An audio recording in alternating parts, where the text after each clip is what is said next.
மத்தேயு 25ஆம் அதிகாரம் 40ஆம் வசனம்.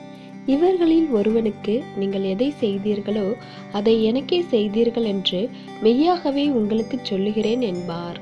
கிறிஸ்துவுக்குள் அன்பானவர்களே, தேவன் நம்மை நேசிக்கின்றார். அவர் நம்மேல் இரக்கமாய் இருக்கிறார். நமக்கு உதவி செய்கின்றவராக இருக்கிறார். இப்படி தேவனாகிய கர்த்தர் நம்முடைய வாழ்க்கையில் எண்ணற்ற நன்மைகளை செய்கிறார். இவ்வளவு நன்மைகளை செய்கின்ற கர்த்தருக்கு நாம் பதிலுக்கு பதில் நன்மை செய்து ஈடு செய்ய முடியாது.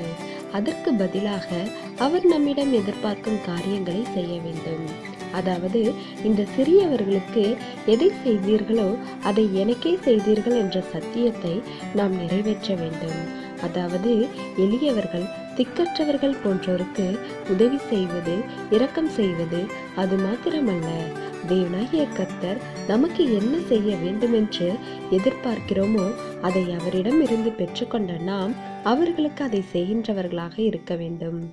அப்பொழுது நம்மை பார்த்து அதை எனக்கே செய்தீர்கள் என்று தேவனாகிய கர்த்தர் சொல்லுவார்.